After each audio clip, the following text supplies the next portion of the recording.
Hello friends. In last lecture we have studied about three factors have dominant India's security policy. In that we have studied about threat perceptions means हमें क्या क्या problem हो सकती है. Second one is self reliance means we have to be self dependent. We have to manufacture the defense equipments in India only. इसका मतलब कि हमें अपने डिफेंस फोर्सेस के वेपन्स के लिए इंडिया पे ही डिपेंडेंट रहना पड़ेगा. ज़्यादा से ज़्यादा वेपन्स हमें इंडिया में मैन्युफैक्चर करने पड़ेंगे. दूसरे कंट्रीज पे डिपेंडेंसी हमें कम करनी पड़ेगी. Then we have seen independent understanding of the world. हमें बायपोलर नहीं होना है, किसी एक कंट्री के साथ नहीं जाना है सुपर पावर से, जिससे हम इंडिपेंडेंटली इंटरनेशनल प्रॉब्लम्स को डील कर सकते हैं. Then if we see affairs and peace approach, हमारा अप्रोच हमेशा पीस से होना चाहिए, नॉट बाय वॉर. तो ये हमारे 4 पॉइंट्स हमने लास्ट लेक्चर में कंसिडर किए थे, विच इज इन मराठी धोक्याचे आकलन, स्वावलंबन, शांततेचे धोरण. On these threats, now we will discuss certain points of India, and for that I will show you the PPT.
Okay, on three factors have dominant Indian security policy के जो 4 points हमने देखे थे, threat perception, self reliance, independent understanding of world and affairs and peace approach, उसके behalf में, उसके according हम अभी इंडिया के फेजेस कंसिडर करेंगे, जिसमें जो फर्स्ट फेज है दैट इज फ्रॉम 1947 टू 1962.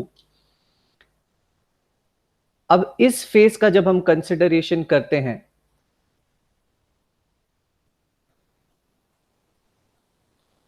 1947 से 1962 के बीच में, तो 1947 में 15 अगस्त 1947 को इंडिया इंडिपेंडेंस मिला था.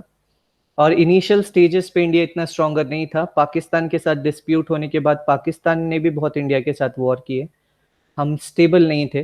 तो उस टाइम क्या क्या प्रॉब्लम हमने फेस किए इंटरनल सिक्योरिटी के रिगार्डिंग, वो अब हम यहाँ पे कंसिडर करेंगे. That are international situation. The end of the Second World War brought in several changes in the world or global order. It saw the rise of the United States and the Soviet Union as two great powers, and the rise of national liberation struggles in Asia and Africa, leading to the creation of independent states. अब यहाँ पे second world war के बाद हुआ क्या कि world दो में बायपोलर हो गया, दो मेजर पार्ट्स में कन्वर्ट हो गया. एक था United states and second is Soviet union. ये दो बड़े सुपर पावर्स थे, और इनके साथ बाकी कंट्रीज जो है वो ग्रुप बनाने लगे. इसी बीच एशिया और अफ्रीका में इंडिपेंडेंस के लिए बहुत ज्यादा चीजें हुई. जैसे आपको पता ही है 1947 में एशिया में मींस इंडिया में इंडिपेंडेंस स्ट्रगल हुआ, और 1947 अगस्त को हमें इंडिपेंडेंस भी मिला. स्ट्रगल बहुत पहले से था, but we are now considering about 1947 to 1962. तो 1947 में हमें इंडिपेंडेंस मिला, और अफ्रीकन कंट्रीज में भी इस टाइम पे इंडिपेंडेंस के लिए बहुत ज्यादा मूवमेंट्स हो रहे थे. Then do you know some of the important military alliance during the cold war, America military alliance. तो अब सेकेंड वर्ल्ड वॉर के बाद हुआ, दो कंट्रीज डिवाइड, मतलब कोल्ड वॉर छिड़ गया दो कंट्रीज के बीच में. Which are these two countries? USA and second one is Soviet Union. Then तो अब क्या हुआ, इस टाइम ड्यूरेशन के अंदर, कोल्ड वॉर के अंदर बहुत सारे मिलिट्री अलाइनमेंट हुए। तो उसमें जो यूएस मिलिट्री अलायंसेस थे वो कौन कौन से थे? North Atlantic Treaty Organization, NATO. इसमें जो अमेरिका है और उसके नॉर्थ अटलांटिक में जो कंट्रीज हैं जो उनको सपोर्ट कर रहे थे, उन्होंने एक ग्रुप फॉर्म किया और इसके कंट्रीज, इन्होंने एक ट्रीटी साइन की कि अगर इसमें से किसी कंट्री पे रशिया या दूसरी कंट्री अटैक करती है तो हम कंबाइन फॉर्म में मिलिट्री सपोर्ट देंगे और वहां पे अटैक करेंगे। Second is ANZUS, Australia, New Zealand and US, 1951। इनका भी एक अलायंस फॉर्म हुआ 1951 में। इसमें कौन कौन से कंट्रीज थे? Australia, New Zealand and USA. कि अगर कोई कंट्री इन पे अटैक करता है तो ये तीनों एक दूसरे का सपोर्ट देंगे और उनके अगेंस्ट लड़ेंगे। Then South East Asia Treaty Organization, SEATO, which is establish in 1954। तो इसमें साउथ ईस्ट एशिया के जो कंट्रीज थे उन्होंने ऑस्ट्रेलिया के साथ भी कोलैबोरेशन किया सर्टेन कंट्रीज से, और इनमें कोई भी अटैक होगा तो वो उन्हें हेल्प करेंगे। देन सेंट्रल ट्रीटी ऑर्गेनाइजेशन, सीटो, 1955। तो ऐसे बहुत सारे मिलिट्री अलायंसेस जो हुआ कोल्ड वॉर के टाइम पे फॉर्म हुए कि जितना ज्यादा सपोर्ट होगा तो वॉर टाइम पे उनको उतना बेनिफिट्स मिलेंगे। देन कोल्ड वॉर में जैसे यूएसए अपने मिलिट्री को स्ट्रॉन्ग कर रहा था, वैसे ही आफ्टर सेकेंड वर्ल्ड वॉर वैसे ही सोवियत यूनियन भी अपने को स्ट्रॉन्ग कर रही थी।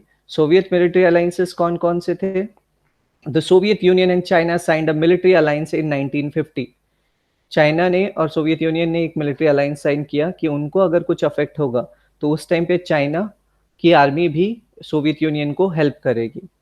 Warsaw Pact, Soviet Union and East European states.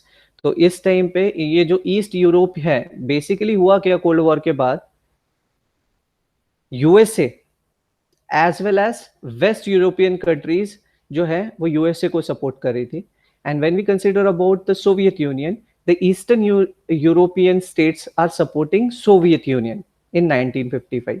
तो इससे दो बाइपोलर क्रिएट हो गए, दो super power, one is USA, second one is Soviet Union. तो यूएसए के साथ वेस्ट यूरोपियन कंट्रीज थे, ऑस्ट्रेलिया था, न्यूजीलैंड था, एंड यहां पे सोवियत यूनियन के साथ चाइना और ईस्टर्न यूरोपियन कंट्रीज थे। Which countries can be considered as non aligned? अब इंडिया का जो पॉइंट ऑफ व्यू था that is non alignment.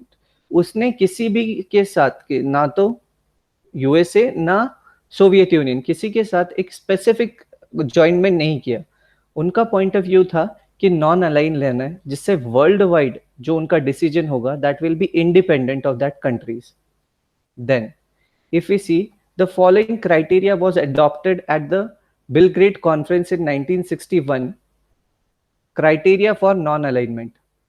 If we see that, तो अब यहाँ पे क्या हुआ, तो उस टाइम पे बहुत कंट्री, जैसे कोल्ड वॉर हो रहा था, एक जगह यूएसए है, दूसरी जगह सोवियत यूनियन है।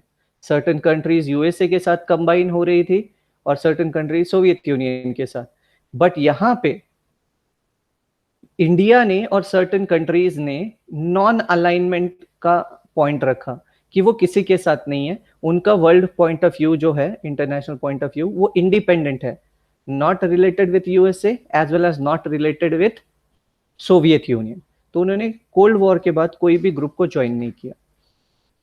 देन तो अब यहां पे क्या हुआ, बिलग्रेड कॉन्फ्रेंस में यही डिसाइड हुआ कि ये नॉन अलाइंड जो कंट्रीज हैं वो कौन से हैं, कैसे हम कंसिडर करेंगे कि ये नॉन अलाइंड है कोल्ड वॉर के बाद से, कि ये यूएसए के अलायंस में भी नहीं है और सोवियत यूनियन के भी अलायंस में नहीं है।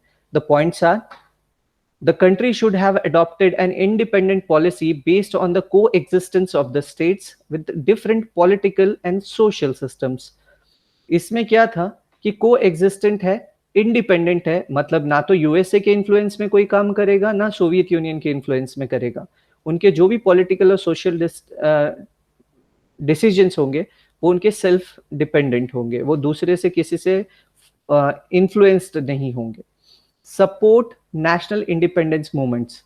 तो अब इसी टाइम पे इन्होंने नेशनल इंडिपेंडेंस मूवमेंट को भी सपोज किया होगा, जो खुद के इंडिपेंडेंस के लिए मूवमेंट में किया होगा, दूसरे के इन्फ्लुएंस से नहीं, दूसरे के सपोर्ट से नहीं।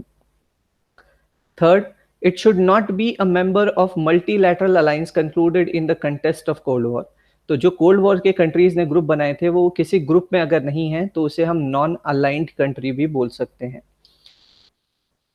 Then, fourth, it should not be a member of bilateral military alliance or a regional defense pact in the context of great power conflicts।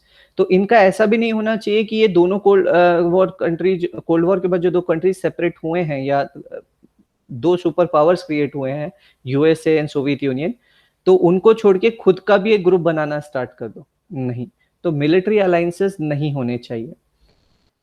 किसी भी मिलिट्री अलायंस अगर नहीं किया होगा वॉर के रिलेटेड तो फिर वो नॉन अलाइंड कंट्रीज हैं।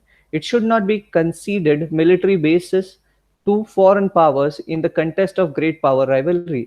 अगर कोल्ड वॉर के जो मेन राइवल्स हैं, यूएसए है चाइना का, sorry USA and Soviet Union है, तो अगर इनके बीच में कोई वॉर होता है तो इन्होंने अपना एयर स्पेस, लैंड और सी उस कंट्री को यूज करने नहीं देना है in at the time of war. अगर वो ऐसा करते हैं तो this will be the fifth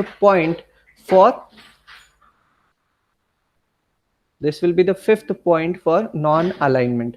ये कंडीशन है नॉन अलाइनमेंट की। इंडियन पॉलिसीज, अभी इंडिया की पॉलिसीज क्या थी? On 7 September 1946, in a speech given on All India Radio, Pandit Jawaharlal Nehru spelled out India's worldview about its foreign and security policies।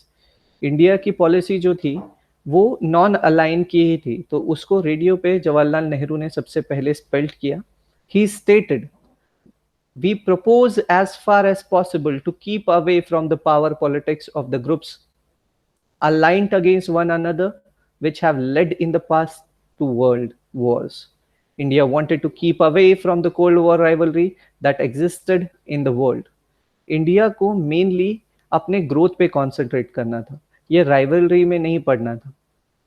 तो इसीलिए ये पॉइंट ऑफ व्यू था पंडित जवाहरलाल नेहरू का, मींस इंडिया का ये पॉइंट ऑफ व्यू था at the time of independence और before the just before the independence which is 7 सितंबर 1946। तो उन्होंने ये पॉइंट ऑफ व्यू दिया था कि ना तो वो सोवियत यूनियन को सपोर्ट कर रहे हैं कोल्ड वॉर में और ना यूएसए को।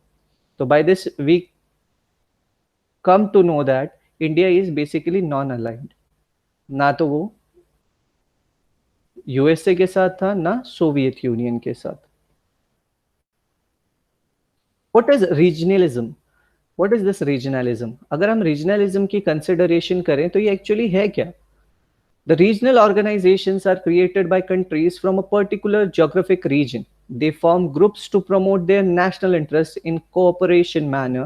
They try to establish their independent identity। These are called regional organizations। These are called regional organization। This process of regional level cooperation is also called regionalism। अब ये क्या है, जैसे नॉन सुपर पावर्स तो आ गए war के लिए, दोनों एक दूसरे के अगेंस्ट हो गए, बट हमने देखा कि इसी टाइम पे इंडिया इंडिपेंडेंट हुआ था, वो सेल्फ डिपेंडेंट होने की कोशिश कर रहा था। तो ऐसे टाइम पे बहुत सारे अफ्रीकन कंट्रीज भी थे। तो इन्होंने क्या किया कि एक सर्टन रीजन में कंट्रीज के ग्रुप बनाए for their development. They can do the trade between that countries. तो इसीलिए उस नियर बाय रीजन में जो कंट्रीज हैं उनके साथ ग्रुप फॉर्म करके उनके ट्रेड को इंक्रीज करने के लिए जो फॉर्म करने लगे, तो उसको बोलते हैं हम रीजनलिज्म। तो जैसे इंडिया है, श्रीलंका है, म्यांमार हो गया, बांग्लादेश है, नेपाल है, या नियर बाय जो कंट्रीज हैं जिसके साथ रीजनलिज्म किया उन्होंने, मतलब ग्रुप फॉर्म किया for increasing the trade. This is basically called it as regionalism. Organizations like the European Union (EU), Association of Southeast Asian and South Asian Association for Regional Cooperation (SAARC) are example of such regional grouping। तो अब यहाँ पे European union है, association of south east Asia's nation है, जो south East Asia की countries हैं उन्होंने एक ग्रुप फॉर्म किया है। साउथ एशियन कंट्रीज ने जो ग्रुप फॉर्म किया खुद के बीच में ट्रेड इंक्रीज करने के लिए और फास्ट डेवलप करने के लिए, टू इंक्रीज देयर जीडीपी। ये एक one of the group photo है, the founding members of the non alignment movement in 1961। 1961 में नॉन अलाइनमेंट मूवमेंट के जो कंट्रीज थे जो कंबाइन हुए, जिन्होंने ना तो यूएसए को सपोर्ट किया ना सोवियत यूनियन को किया। लेफ्ट से Nehru of India and Nkrumah of Ghana, Nasser of Egypt, Sukarno of Indonesia and Tito of Yugoslavia. तो ये सारे कंट्रीज ने कंबाइन होके पहले एक ग्रुप फॉर्म किया which is non aligned group. और उसके पॉइंट्स क्या क्या थे वो अभी हमने थोड़ी देर पहले डिस्कस किए।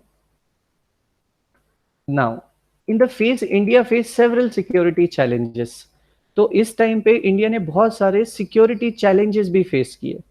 कौन से सिक्योरिटी चैलेंज थे? इंडो पाकिस्तान वॉर इन 1947-48। मैंने आपको बताया था after independence Jammu and Kashmir was a separate state. वो एक सेपरेट किंगडम था जिसे किंग लीड कर रहे थे। ना तो वो पाकिस्तान का पार्ट था ना वो इंडिया का पार्ट था। But at that time Pakistan attacked on Jammu and Kashmir just after the independence. जैसे इंडिपेंडेंस हुआ उसके बाद पाकिस्तान ने जम्मू एंड कश्मीर पे अटैक कर दिया और उसके टेरिटरी को वो पाकिस्तान के साथ कोलैबोरेट करना चाहता था। बट जम्मू एंड कश्मीर के जो किंग थे उन्होंने इंडिया से सपोर्ट मांगा। उसके बाद इंडियन मिलिट्री जो है जम्मू में गई, जम्मू एंड कश्मीर में गई to support this separate state. और इन्होंने जम्मू एंड कश्मीर को सपोर्ट किया to remove Pakistan outside. But इसके बीच में वहां पे सीज फायर हो गया विथ यूएन, जिसके वजह से सर्टन पार्ट पाकिस्तान के पास रह गया और बाकी का पार्ट वो कोलैबोरेट हो गया इंडिया के साथ। जो पार्ट पाकिस्तान के अंडर रह गया after ceasefire, that is now called it as PoK, Pak occupied Kashmir. और जो रीजन इंडिया में आ गया that is Jammu and Kashmir. तो this was the problem between Indo Pakistan war in 1947 and 48। और उसके बाद डिस्प्यूट्स इंडिया और पाकिस्तान के बड़े। We know that then there was a war in 1965, 71, 99 which is Kargil war. और सारे वॉर हम जीते। Next problem is national integration. अब इंटीग्रिटी मेंटेन करना भी बहुत इंपॉर्टेंट था, क्योंकि अगर हम कंसिडरेशन करें आफ्टर इंडिपेंडेंस भी बहुत सारे इंडिया में छोटे छोटे किंगडम्स थे, जैसे हैदराबाद। बाद में हैदराबाद को भी इंडिया के अंदर कोलैबोरेट किया। गोवा, गोवा भी एक सेपरेट था, इंडिया के टेरिटरी में अंडर नहीं आता। तो इन सब को इंटीग्रेट किया। इंटीग्रेशन इस टाइप में हुआ कि सब पार्ट्स जो इंडिया में कोलैबोरेट होना चाहते थे, टेरिटरी के अंदर थे, उन सबको हमने इंटीग्रेशन किया, उसको इंटीग्रेट किया। Then Himalayan neighbours. हमें हिमालयन नेबर से भी बहुत ज़्यादा सिक्योरिटी इश्यूज फेस करने पड़े, जस्ट लाइक चाइना। चाइना ने 1962 में हम पे अटैक किया। बाकी कंट्रीज के साथ हमारे रिलेशन स्ट्रांग है, जस्ट लाइक नेपाल। और 1962 के टाइम पे हमें ईस्ट पाकिस्तान को भी इंडिपेंडेंस में हेल्प किया, क्योंकि ईस्ट पाकिस्तान से बहुत ज़्यादा माइग्रेशन हो रहा था इंडिया में। और जिसके वजह से 1971 का वॉर हुआ पाकिस्तान के साथ। और जो ईस्ट पाकिस्तान था वो इंडिपेंडेंस के बाद एक सेपरेट कंट्री बना विच इज़ बांग्लादेश नाउ। तो ऐसे नेबर्स के साथ हमारे सिक्योरिटी इश्यूज भी बहुत ज़्यादा थे। और वो बेसिकली कौन सा था? चाइना के साथ। और चाइना के साथ फिर हमारे डिफरेंट वॉर्स भी हुए। और यही हिमालयन नेबर्स के बाद बाकी रिलेशन हमारे नेपाल के साथ, भूटान के साथ, बांग्लादेश के साथ बहुत स्ट्रॉन्गर है as compare to China. China का पहले से ही एक पॉइंट ऑफ व्यू है to extend their territory. According to that they have taken the land of Tibet. Tibet was a separate country initially. बाद में उन्होंने तिब्बत को भी अपने साथ कोलैबोरेट कर दिया। और उस टाइम पे बहुत बड़ा मास माइग्रेशन हुआ, जिसमें दलाई लामा और उनके फॉलोअर्स ने इंडिया में माइग्रेशन लिया, मतलब माइग्रेट हुए, और इंडिया ने उनको एक्सेप्ट भी किया। और इसमें चाइना का बहुत बड़ा